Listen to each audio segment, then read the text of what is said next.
শনি মহাদশায় অত্যন্ত দুরবস্থার সম্মুখীন, বা যারা শনির সাড়ে সাতিতে দুর্বিষহ জীবন ভোগ করছেন, যেটা আমাদের প্রত্যেকের মধ্যে আছে, যেটা আমাদের বিবেক যার সাথে লড়াই করে সবসময়, দেবী ছায়ার গর্ভস্থ শনি কালো হয়ে যায়। গ্রহ শনির বৈশিষ্ট্যগুলোকে যদি জানতে হয়, তাহলে এই গল্পটাকে কিন্তু জানতে হবে।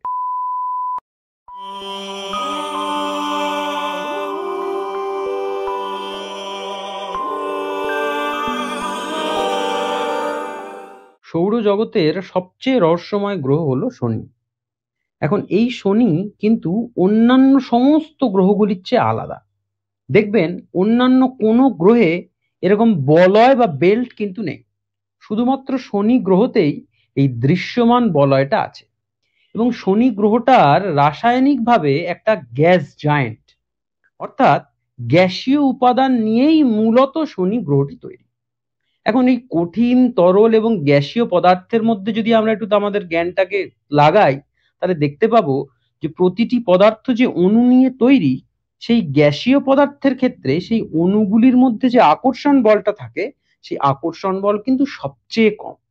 তার মানে একটা পয়েন্ট আমরা পেয়ে গেলাম, সেটা হলো অ্যাফিনিটি বা পারস্পরিক আসক্তি শনির ক্ষেত্রে কিন্তু খুব কম।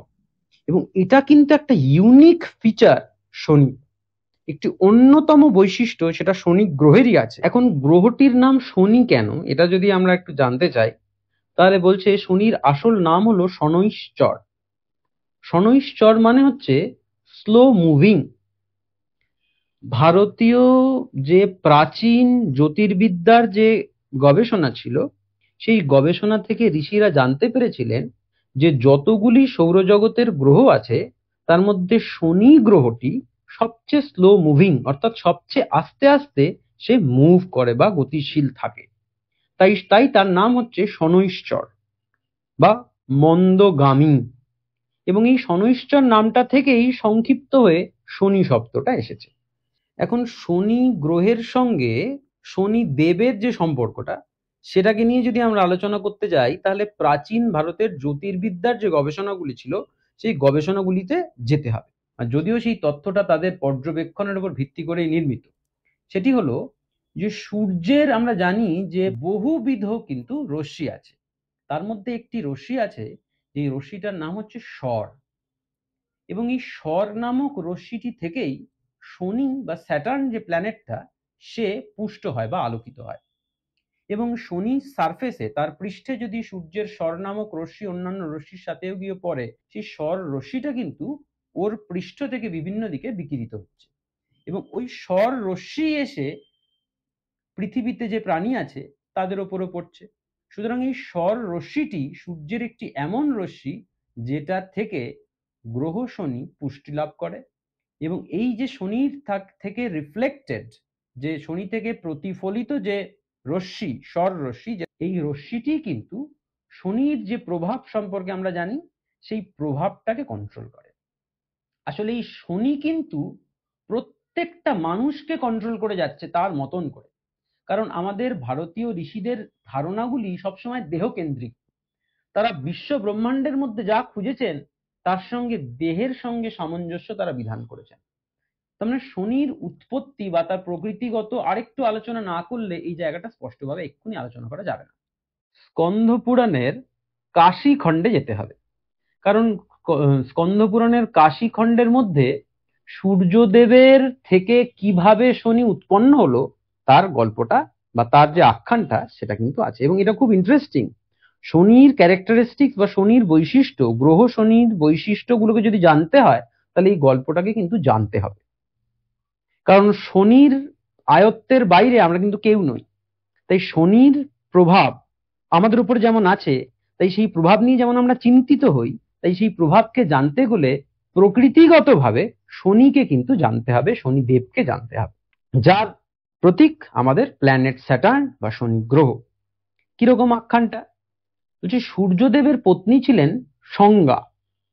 এই নাম নিয়ে একটু মতদ্বৈততা রয়েছে, যাই হোক আমি সংজ্ঞাই ধরে নিলাম। সূর্যদেবের পত্নী সংজ্ঞা, যিনি দেবশিল্পী বিশ্বকর্মার কন্যা। এই বিশ্বকর্মার কন্যার সঙ্গে সূর্যদেবের বিয়ে হয়। এবং সূর্যদেব তো প্রবল তেজময় একজন দেবতা, তার সঙ্গে সংসার করা দুরূহ। যাই হোক, তবু দেবী সংজ্ঞা সূর্যদেবের সঙ্গে সংসার করেন। তাদের সন্তানাদিও হয়। প্রথম তাদের সন্তানাদির মধ্যে সন্তানরা 3 জন সন্তান হয়। একজন হলেন বৈবস্বত মনু, বৈবস্বতের যে মন্বন্তর সেই বৈবস্বত মনু। দ্বিতীয় হলেন যম এবং যমুনা। কিন্তু যত তাদের সাংসারিক জীবন অগ্রসর হয়েছে, দেবী সংজ্ঞা সূর্যের প্রবল তেজের জন্য ওনার সঙ্গটা, অর্থাৎ ওনার সঙ্গে সংসার করাটা ওনার পক্ষে ক্রমশ দুষ্কর হয়ে গেছে।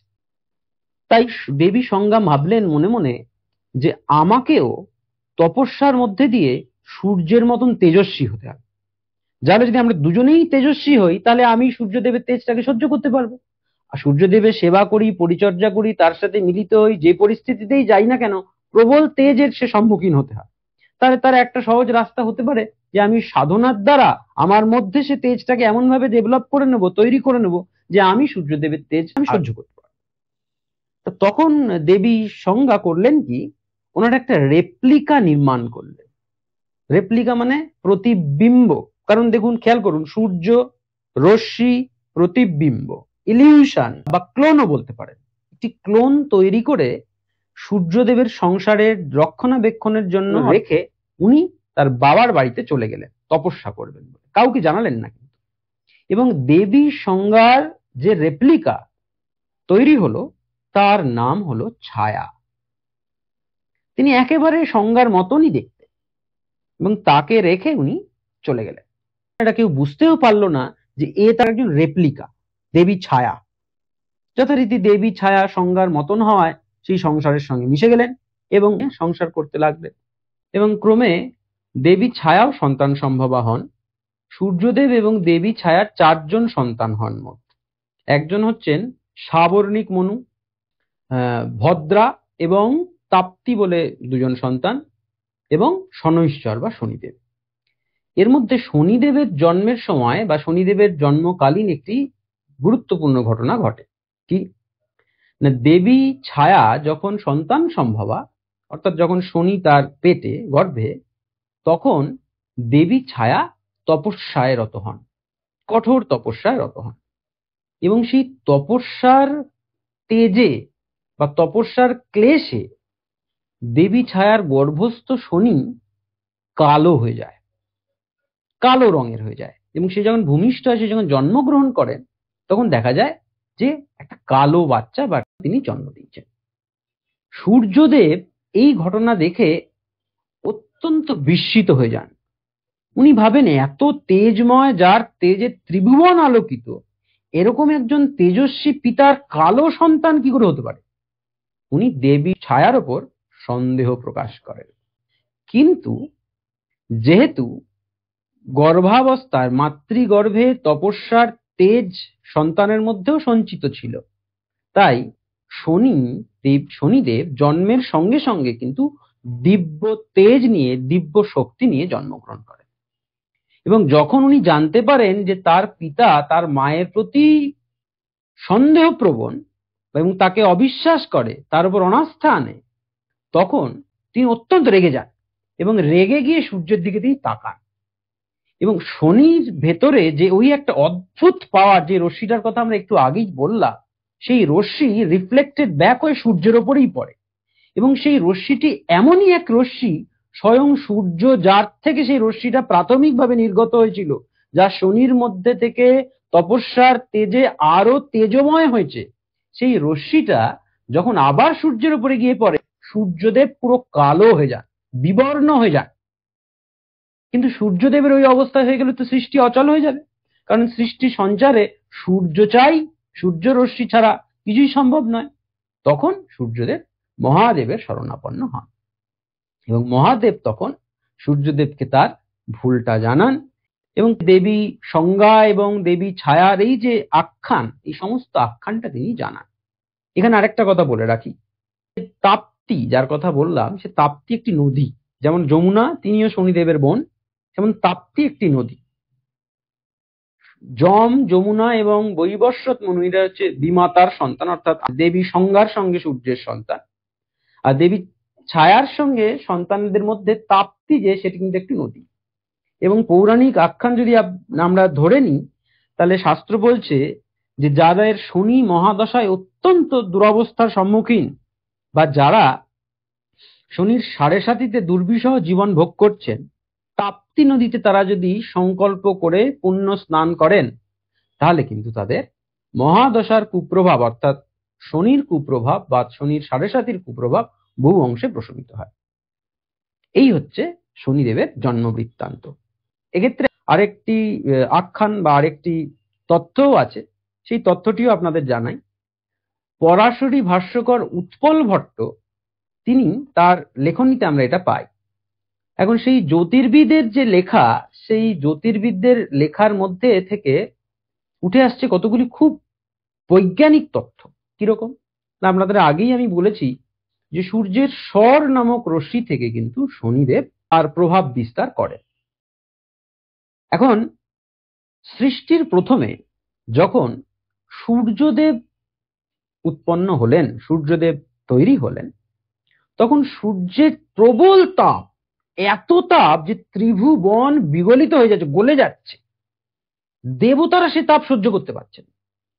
তখন প্রজাপতি ব্রহ্মা সূর্যদেবকে বলেন যে তুমি তোমার তাপ সংবরণ করো, এত তাপের সৃষ্টিকার্য অচল, সৃষ্টি সম্ভব নয়। আর কোন দেবতার এত তেজ নেই, যে তেজ ত্রিভুবনকে গলিয়ে দিচ্ছে, সুতরাং তার যে সেই তেজকে খর্ব করতে হবে, এটা তুমি রাজি ছিলেন না। কিন্তু প্রজাপতি ব্রহ্মার আদেশ, নিজের অনিচ্ছা সত্ত্বেও, অমত সত্ত্বেও কিন্তু উনি তেজটাকে কমালেন, এবং সূর্যের যে তেজটাকে উনি কমিয়ে ফেললেন বা যে তেজটাকে উনি ত্যাগ করলেন, ওই তেজটি হচ্ছে স্বর তেজ। অর্থাৎ সূর্যের ভেতরের, সূর্যদেবের ভেতরে ওই মুহূর্তে যে তামসিক গুণগুলি তৈরি হয়েছিল, যে রাগ, ক্ষোভ, যে দম্ভ তৈরি হয়েছিল, সেইগুলোকেই উনি যে ত্যাগ করলেন, ওই স্বর রশ্মিটি হলো শনিদেবের উৎসের কারণ। অর্থাৎ শনিদেব হলেন সূর্যের আত্মার, অর্থাৎ সূর্য যিনি জগৎ আত্মা, সেই সূর্যের আত্মার তমগুণ অর্থাৎ ডার্কনেস। সূর্যদেবের মধ্যে যা যা ডার্কনেস গুলি ছিল, সেইগুলি উনি সৌর রশ্মির মধ্যে দিয়ে ত্যাগ করেছেন। ওই যে গুণগুলি ওই রশ্মিগুলির মধ্যে আছে, সেইগুলি শনিদেবের সত্তা, ওইটাই শনিদেব। আমার আপনার জীবনে, আমার আপনার প্রত্যেকের আত্মার দুটি অংশ আছে, একটি ধনাত্মক অংশ, পজিটিভ সাইড, আর একটা হচ্ছে নেগেটিভ সাইড। ওই যে নেগেটিভ সাইড যেটা আমাদের প্রত্যেকের মধ্যে আছে, যেটা আমাদের বিবেক যার সাথে লড়াই করে সব সময়, সেই নেগেটিভ সাইডটাই শনিদেব, সেটাই শনি আপনার মধ্যেই আছে। কারণ সূর্যদেব বস্তুত ওইটি ত্যাগ করে সত্য গুণাত্মক হয়ে গেছেন, কিন্তু শনিদেব যেহেতু তার অরিজিন, জন্মটাই তমগুণ থেকে, তাই উনি তমগুণাত্মক। তাই ওনার যে নিয়ন্ত্রণ, সেই নিয়ন্ত্রণগুলি সেই বিষয়ের উপরেই। দম্ভ, অহংকার, আলস্য, কর্মহীনতা, এইগুলি কিন্তু এর মধ্যে পঞ্জীভূত। এবং যেহেতু এই কোয়ালিটিগুলি, এই গুণগুলি, দেখবেন এই গুণগুলি দিয়ে কিন্তু মানুষের সাথে মেশা যায় না, তাই শনি আইসোলেটেড, শনি বিচ্ছিন্ন।